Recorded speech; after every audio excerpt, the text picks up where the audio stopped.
राजनीति विज्ञान के विद्यार्थियों, BA द्वितीय वर्ष के आपके प्रथम प्रश्न पत्र प्रमुख राज्य व्यवस्थाओं के अंतर्गत अमेरिकी संविधान में संघीय कार्यपालिका के प्रधान राष्ट्रपति के बारे में आज हम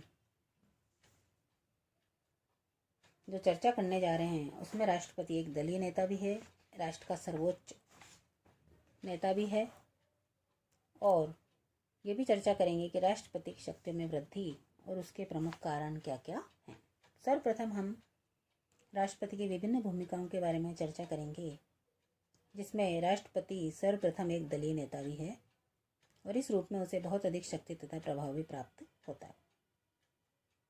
वह अपने दल की राष्ट्रीय समिति के चेयरमैन को नियुक्त करता है और उसके परामर्श से देश के दल के अन्य महत्वपूर्ण पदों पर नियुक्तियां करता है।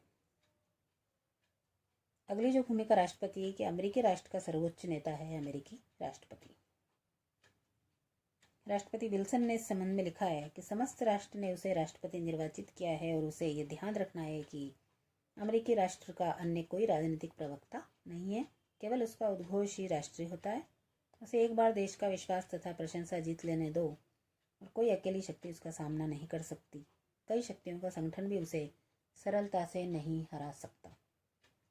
उसकी स्थिति राष्ट्रीय हो जाती है। वह किसी एक निर्वाचन क्षेत्र का प्रतिनिधि नहीं होकर समस्त राष्ट्र का प्रतिनिधि होता है। अब हम चर्चा करेंगे कि राष्ट्रपति की शक्तियों में वृद्धि और उसके प्रमुख कारण क्या हैं। पीटर के शब्दों में हम कह सकते हैं कि राष्ट्रपति का पद एक विस्तारशील शक्ति का पद रहा है। राष्ट्रपति पद की शक्तियों में निरंतर वृद्धि के कारणों को हम निम्नलिखित रूप से देख सकते हैं। सर्वप्रथम, इस पद को धारण करने वाले महान व्यक्ति रहे हैं जिन्होंने संविधान की उदार व्याख्या को ग्रहण करते हुए दूरदर्शिता और साहस के साथ राष्ट्रीय हित में कार्य किया। ऐसे महान राष्ट्रपतियों में Jackson, Lincoln, FD Roosevelt, Wilson और कैनेडी के द्वारा बहुत कुछ सीमा तक इसी सिद्धांत के आधार पर आचरण किया गया। दूसरा, सर्वोच्च न्यायालय द्वारा की गई संविधान की व्याख्या ने भी राष्ट्रपति पद को शक्तिशाली बनाया है। तीसरा, राष्ट्रपति पद के प्रजातंत्रीकरण ने भी उसकी शक्तियां बढ़ाने में विशेष योगदान दिया है। हेनरी जेम्स फोर्ड के शब्दों में, संवैधानिक ढांचे को तोड़कर राष्ट्रपति पद को महान बनाना जनता का ही काम है। चौथा प्रमुख जो कारण है कि संयुक्त राज्य अमेरिका के एक महान विश्व शक्ति के रूप में उदय और अमेरिका द्वारा लोक कल्याणकारी राज्य की धारणा को अपनाने के कारण भी राष्ट्रपति पद की शक्तियों में अप्रत्याशित वृद्धि हुई। आज की अंतर्राष्ट्रीय राजनीति में अमेरिकी राष्ट्र के अनेक उत्तरदायित्व हैं और ये उत्तरदायित्व राष्ट्रपति के द्वारा ही पूरे किए जा सकते हैं।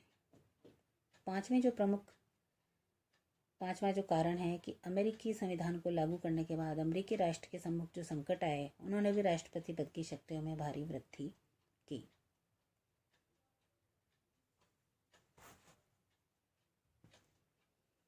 लिंकन के शासनकाल में गृह युद्ध के कारण राष्ट्रपति को नई शक्तियां मिली, तो इसी प्रकार प्रथम विश्व युद्ध और उसके बाद 1930 के आर्थिक संकट, द्वितीय विश्व युद्ध और उसके पश्चात शीत युद्ध ने राष्ट्रपति शक्तियों को बढ़ाया है।